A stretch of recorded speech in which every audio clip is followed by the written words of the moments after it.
1991 د اپسټین د ژوند هغه پړاو چې په مالي لحاظ سره یې پوره پرمختګ کړی و.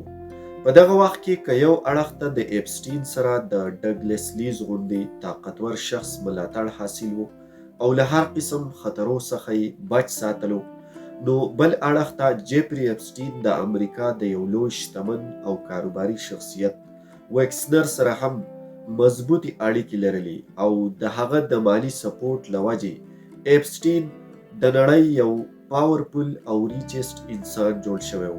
خو د دې هر څه باوجود لا د اپسټین ټول مقاصد نه و پوره شوي، ولې چې هغه ته د یو داسې انسان د ملګرتیا ضرورت و چې د نړۍ تر ټولو لوړ رتبه اشرافیه سره لکه سیاستپوهانو، شاهانو او ولسمشرانو سره یې میلاو کړي، او اپسټین بغیر له څه یارې ترهې د نړۍ د هر ډول ایلیټ کلاس باثره سیاستمدارانو سره ناسته ولاړه لرلی شي او هغوی د خپلو مقاصدو لپاره هم کارولی شي.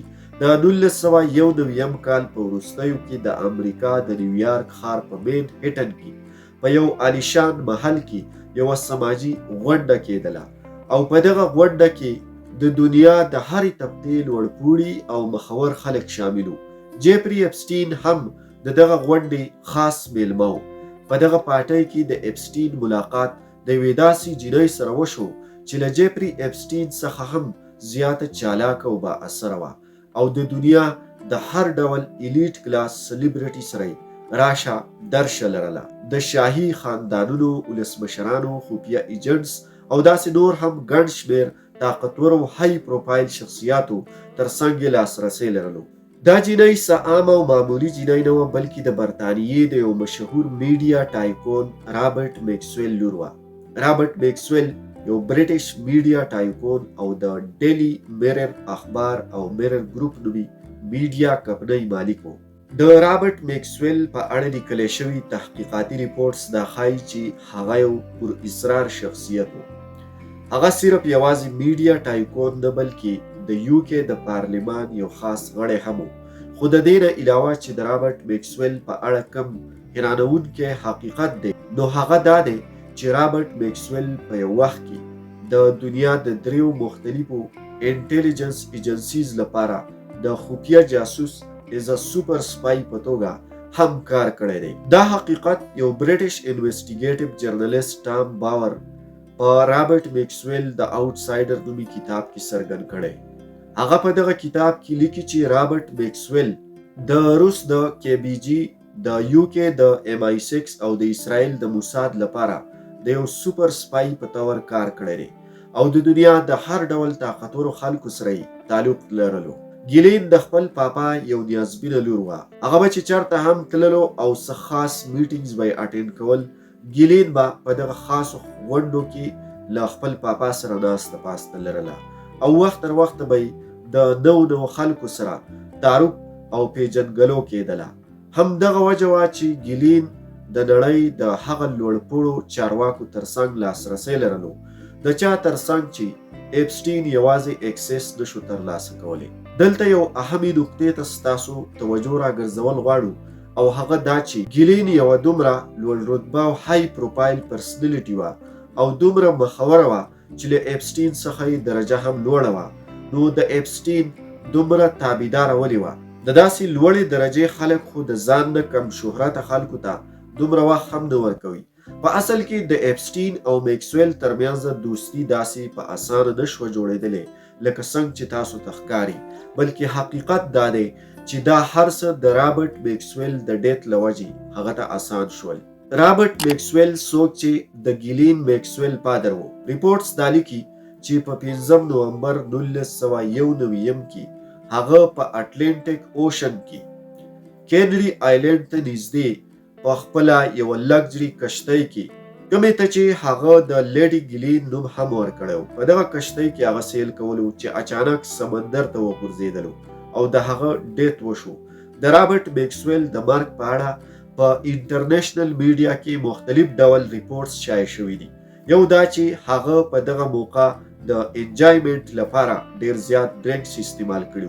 د افیشل ریپورټس تر مخه د هغه د مرګ وجه د زړه دوره ښودل کیږي، مطلب یو حادثاتي مرګ ښودل کیږي. خو بل خوا ځینې ریپورټس دا هم ښایي چې هغه په انټیلیجنس ایجنسیز یو بوټ جوړ شوی و او له دې وجې هغه د خفیه ادارو لخوا وژل شوی دی. د رابرټ میکسویل د مرګ نه پس چې کله د یو کې میډیا او تحقیقاتي ادارو د هغه په اړه تحقیقات شروع کړل، نو دا حقیقت یې راڅرګند کړو چې هغه د خپلې کمپنۍ د ملازمینو د پنشن څخه غټه غلا کړې وه. د میډیا ریپورټس تر مخې خواوشا 80 کروړه پاونډز د خپلو ملازمینو له پنشن څخه پټ کړي وو. هم له دې وجې د هغه د دغه مالي سکینډل له امله که یو طرف ته د هغه په کاروبار منفي اغیز پرېوتو، نو بل خوا د سخت مشکل د هغه اولاد هم وځپلو او له مالي ستونزو سره مخ شول، او بیا هغه ډول لګجري لایف سټایل سهولتونه هغوی ته نه و میسر کوم چې مخکې وو. همدغه وجه وه چې د هغه دغه لور ګیلین میکسویل د لندن څخه نیویارک ته د خپلو مالي حالاتو بدلولو په غرض منتقل شوه، او اپسټین د هغې د دې کمزورۍ څخه غټه فایده واخیستله.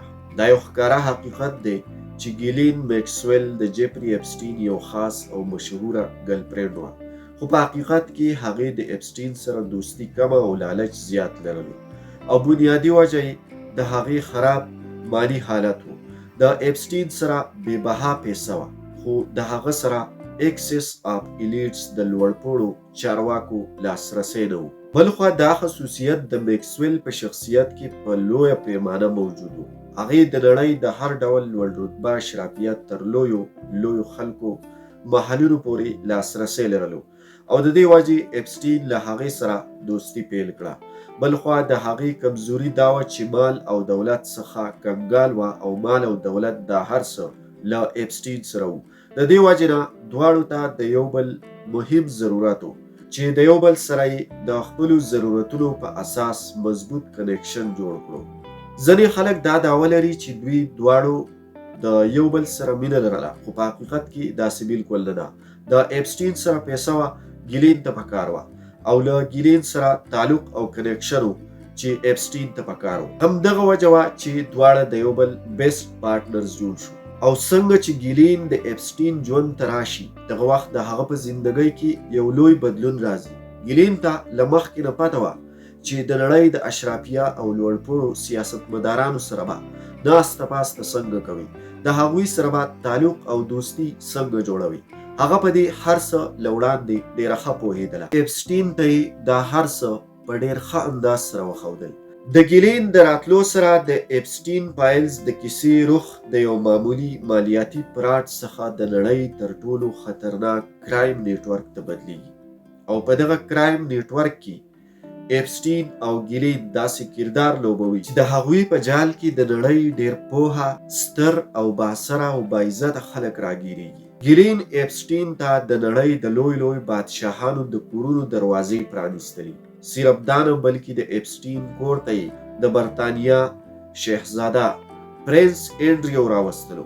د ګیلین په وجه د اپسټین سره د امریکا ولسمشرانو لکه بیل کلینټن او ډونالډ ټرمپ تګ راتګ پیل کړو، او دغه لوی سیاستمدارانو به د ګیلین له وجې د اپسټین په شخصي طیاره کې سیلونه کول او د هغه جزیرې ته به راتلل. په دغه جزیره کې به اپسټین کم ناوړه کردارونه کول. دغه جزیره د څه په هکله مشهوره ده، او اپسټین دغه ځای ته لاسرسی څنګه ولرلو، او دلته هغه د انډریج ګرلز سیکشوال ایکسپلویټیشن څنګه کولو. دا ټوله سټوري به تاسو ته په راتلونکي اپیسوډ کې بیانوو. تر هغې پورې موږ ته اجازت راکړئ. الله پامان.